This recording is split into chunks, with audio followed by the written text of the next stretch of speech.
조선 역사상 가장 위대한 군주 중 한 분으로 칭송받는 정조대왕.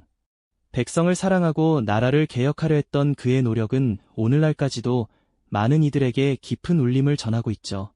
그런데 위대한 성군에게도 단 한 명의 여인만큼은 끝까지 용서하지 못하고 깊이 경멸했던 믿기 힘든 과거가 있었다는 사실 알고 계셨나요? 과연 정조대왕의 그토록 깊은 증오의 대상은 누구였으며 그녀의 삶에는 어떤 비밀이 숨겨져 있었을까요? 단순한 궁궐안의 암투를 넘어 한 시대를 주름잡았던 위대한 군주에 감춰진 인간적인 고뇌와 한 여인의 비극적인 운명이 어떻게 교차했는지 그 숨겨진 진실을 파헤치는 과정은 분명 우리에게 강렬한 호기심을 불러일으킬 겁니다. 역사의 기록 속에서 간신히 찾아낼 수 있는 그녀의 흔적을 따라가다 보면 우리는 그 시대의 복잡한 심리와 그 이면에 가려진 진짜 이야기에 대한 궁금증을 멈출 수 없을 테니까요. 자, 그럼 지금부터 정조대왕이 그토록 경멸했던 여인 수계문씨의 알려지지 않은 과거 속으로 함께 떠나보실까요? 수계문씨, 그녀의 이름은 정조대왕의 역사 기록 속에서 유독 차갑고 부정적인 시선으로만 언급됩니다. 정조대왕은 그녀를 향해 두 번 다시 볼 일이 없을 것이라는 단호한 표현까지 서슴지 않았다고 하니 대체 이 여인이 어떤 이유로 성군의 마음에 그토록 깊은 경멸을 심었던 것일까요? 그녀는 궁궐에서 흔히 볼 수 있는 후궁 중 한 명이었지만 그 배경은 여느 후궁들과는 사뭇 달랐습니다. 높은 가문의 여식이 아닌 지극히 평범한 집안 출신이었으니 말이죠. 어쩌면 궁궐 안에서 늘 그림자처럼 존재해야만 했던 미천한 신분의 여인이었다고 볼 수 있을 겁니다. 이러한 낮은 신분은 그녀가 궁궐에 입궐하는 과정부터 순탄치 않은 길을 예고했을지도 모릅니다. 당시 궁궐은 엄격한 신분 질서와 권력 다툼이 난무하는 곳이었으니까요. 특히 정조의 어머니 해경궁 홍씨와의 관계는 처음부터 심상치 않은 갈등의 씨앗을 품고 있었으니 이 복잡한 실타래는 과연 어디서부터 꼬이기 시작한 걸까요? 해경궁 홍씨는 사도세자의 아내이자 정조의 어머니로서 파란만장한 삶을 살아온 인물이었습니다. 아들을 왕위에 올리기 위해 온갖 역경을 감내해야 했기에 그만큼 왕실의 안정과 권위에 대한 집착이 강했을 수밖에 없었죠. 수계문씨가 해경궁 홍씨의 눈에 거슬리기 시작한 것은 어쩌면 그녀의 낮은 신분 때문이었을 수도 있고 혹은 궁궐 내에서 그녀가 처한 미묘한 위치 때문이었을 수도 있습니다. 주변 궁인들의 수군거림이나 그녀를 향한 차가운 시선들이 쌓여 정조대왕의 마음에까지 영향을 미쳤을 가능성도 배제할 수 없을 겁니다. 하지만 정조대왕의 수계문씨를 향한 경멸이 단순히 개인적인 감정에서 비롯된 것만은 아니었습니다. 그녀의 가족, 특히 오빠 문성국 일가가 얽힌 정치적 그림자가 그 배경에 짙게 드리워져 있었으니 말이죠. 문성국 일가는 정조대왕의 즉위라는 격변의 시기에 거대한 정치적 소용돌이 한가운데에 휘말리게 됩니다. 노론과 소론이라는 당시의 주요 정치 세력, 그리고 정조대왕의 즉위를 지지하던 새로운 세력들이 복잡하게 얽혀 있었던 그 시기에 문성국 일가는 미묘하고도 위험한 줄타기를 하고 있었던 것이죠. 그들의 정치적 행보는 정조대왕의 권력 기반에 크고 작은 영향을 미쳤고 이는 곧수계 문씨를 향한 정조대왕의 시선에도 부정적인 그림자를 드리우게 됩니다. 수계 문씨의 오빠 문성국은 정조대왕의 즉위 과정에서 겪었던 정치적 부침 속에서 여러 차례 논란의 중심에 서게 됩니다. 왕실의 외척으로서 그들의 행보는 늘 감시와 견제의 대상이었을 테죠. 특히 정조대왕은 즉위 초부터 강력한 왕권을 확립하고 탕평책을 펼치려 노력했는데 이런 상황에서 외척 세력의 불순한 움직임은 왕권에 대한 도전으로 비춰질 수 있었습니다. 이러한 정치적 부침은 정조대왕의 마음에 수계 문씨를 향한 깊은 불신을 심는 결정적인 계기가 됩니다. 개인의 삶이 시대의 거대한 흐름 속에서 얼마나 무력하게 휘둘릴 수 있는지 그녀의 이야기는 우리에게 씁쓸한 질문을 던지고 있죠. 정조대왕의 마음속에 드리워진 수계 문씨를 향한 불신의 그림자는 단순히 그녀의 가족이 얽힌 정치적 부침에서만 비롯된 것은 아니었습니다. 오히려 그 불신은 궁궐안, 지극히 개인적인 관계 속에서 더욱 활활 타오르기 시작했으니 말이죠. 특히 수계문 씨가 정조대왕의 어머니인 해경궁 홍씨에게 불손하게 대했다는 기록들은 정조의 마음에 깊은 상처와 분노를 안겨준 결정적인 계기가 됩니다. 어머니를 향한 불효는 그 어떤 이유로도 용납될 수 없는 당시 유교 사회의 가장 큰 금기 중 하나였으니까요. 기록에 따르면 수계문 씨는 해경궁 홍씨 앞에서 무릎조차 꿇지 않거나 혹은 언성을 높이는 등 예의에 어긋나는 행동을 여러 차례 보였다고 전해집니다. 상궁들과 궁녀들 사이에서는 수계문 씨의 이러한 행동이 공공연한 이야깃거리가 되었을 테고 이는 곧 정조대왕의 귀에까지 들어가게 되었겠죠. 효를 으뜸으로 삼았던 정조대왕에게 어머니를 향한 불손한 태도는 그 어떤 정치적 실수보다도 용서할 수 없는 치명적인 결점이었을 겁니다. 그의 마음속에 자리 잡았던 불신은 이제 경멸에 가까운 감정으로 변질되어 갔을 겁니다. 하지만 여기서 우리는 잠시 멈춰서서 생각해 볼 필요가 있습니다. 과연 수계문 씨의 행동이 기록된 그대로 의도적인 불손함이었을까요? 아니면 그녀가 처한 복잡한 상황 속에서 비롯된 오해의 산물이었을까요? 궁궐이라는 폐쇄적인 공간에서 낮은 신분으로 입궐하여 왕의 후궁이 된 그녀의 입지는 늘 위태로웠을 겁니다. 혹시 해경궁 홍씨를 향한 그녀의 태도가 의도치 않게 오해를 불러일으킨 작은 실수였을 수도 있지 않을까요? 혹은 권력의 중심에서 멀어진 외척 가문의 딸로서 이미 정치적으로 고립된 그녀를 더욱 궁지로 몰아넣기 위한 음모는 아니었을까요? 역사는 승자의 기록이라고 하죠. 정조대왕의 시선에서 쓰인 기록 속에서 수계문 씨는 불손하고 예의 없는 인물로 그려졌지만 그 이면에는 그녀의 목소리가 닿지 않는 또 다른 진실이 숨어 있었을지도 모른다는 의문이 남습니다.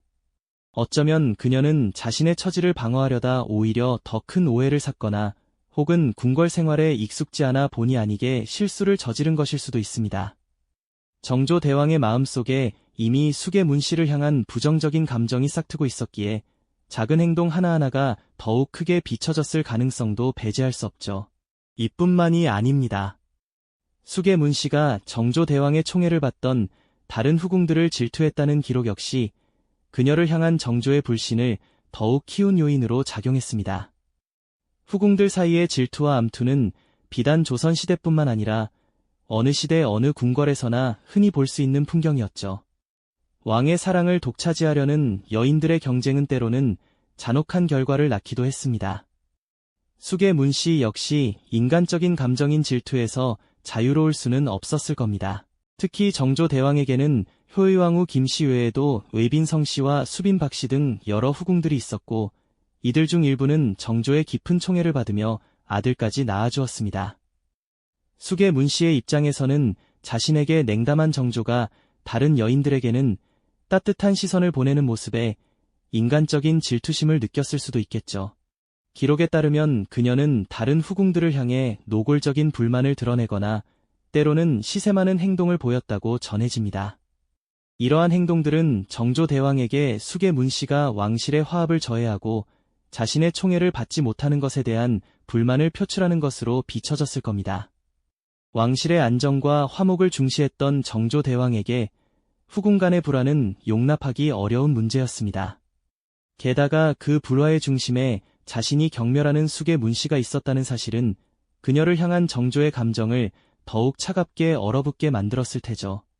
해경궁 홍씨에 대한 불손한 태도와 다른 후궁들을 향한 질투심은 정조대왕이 수계문 씨에게 결정적으로 등을 돌리게 된 핵심적인 사건들로 기록됩니다. 이러한 일련의 사건들을 통해 정조의 마음속에서 수계문 씨는 더 이상 용서받을 수 없는 존재로 각인되어 갔습니다.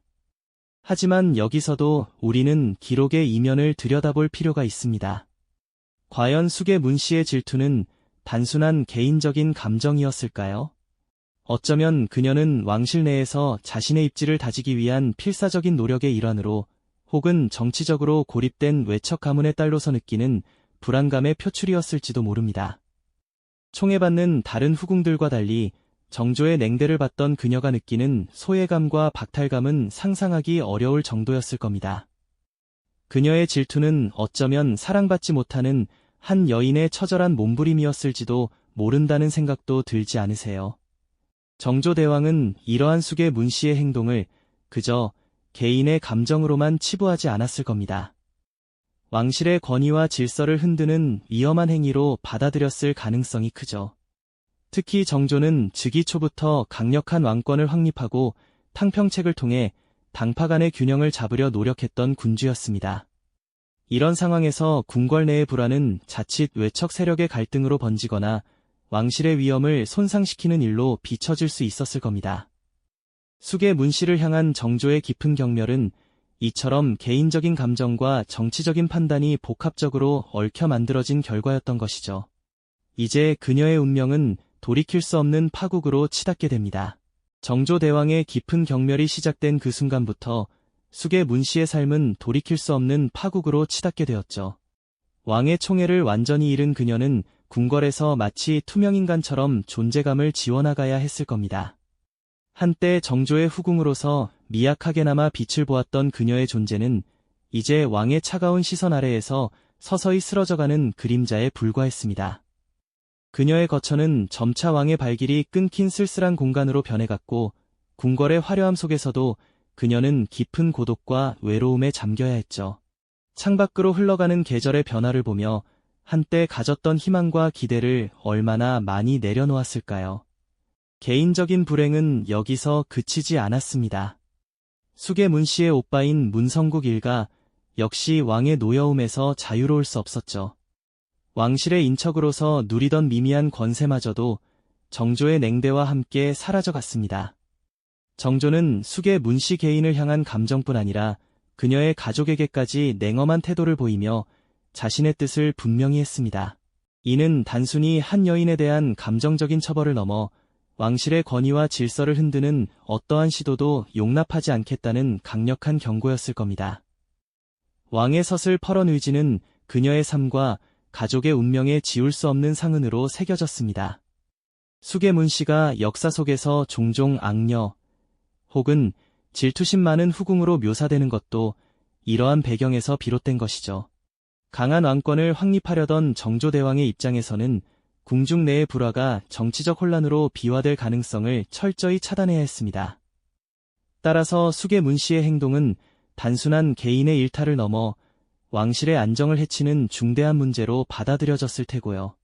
그녀의 삶은 거대한 시대의 흐름과 왕실의 엄격한 규율 속에서 개인의 의지와는 상관없이 비극적인 결말을 맞이하게 된 것입니다. 이 비극의 정점은 정조 대왕이 숙의 문씨에게 두 번 다시 보지 않겠다고 선언한 순간이었을 겁니다. 이 한마디는 단순한 분노의 표출을 넘어 한 여인을 자신의 삶에서 완전히 지워버리겠다는 왕의 단호한 의지를 담고 있었죠.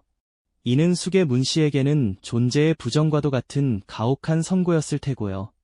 정조의 이 같은 결정은 그의 정치적 안정과 왕실의 권위를 수호하려는 군주로서의 고뇌와 결단이 복합적으로 얽혀 만들어진 결과였습니다. 한 여인의 삶이 거대한 시대의 흐름과 왕실의 정치적 판단 속에서 어떻게 희생될 수 있는지를 극명하게 보여주는 순간이죠. 정조의 냉혹함 속에서 우리는 한편으로는 왕으로서의 무거운 책임감을 느끼지만 다른 한편으로는 그로 인해 파멸에 이른 숙의 문씨의 비극적인 운명에 깊은 연민을 느끼게 되지 않으시나요? 역사는 늘 승자의 기록으로 남아있기에 숙의 문씨의 이야기는 오랫동안 왜곡되거나 축소되어 전해졌을지도 모릅니다. 그녀의 삶은 정조라는 위대한 군주의 그림자에 가려져 쓸쓸하고 고독한 채로 역사 속에 박제되어 버린 것이죠. 정조와 숙의 문씨의 이야기는 단순한 과거의 궁중사가 아닙니다. 이는 권력과 인간관계, 그리고 진실과 오해가 뒤섞인 복잡한 상황 속에서 한 개인의 삶이 어떻게 왜곡되고 평가될 수 있는지 보여주는 거울입니다. 우리는 이 이야기를 통해 역사를 바라보는 비판적인 시각과 숨겨진 진실을 탐구하는 중요성을 다시 한번 생각하게 됩니다. 과연 정조의 선택은 정당했을까요? 숙의 문씨는 정말 기록처럼 악인이었을까요? 혹은 거대한 시대의 희생양이었을까요? 역사는 승자의 기록이지만 그 이면에는 언제나 지워진 자들의 이야기가 숨쉬고 있음을 잊지 말아야겠습니다. 우리가 미처 알지 못했던 진실의 파편들을 찾아 떠나는 여정은 계속되어야 할 겁니다. 이 영상이 도움이 되셨다면 좋아요와 구독 부탁드립니다. 여러분의 응원이 제게 큰 힘이 됩니다. 다음 영상에서도 더 유용한 정보를 공유하겠습니다. 감사합니다.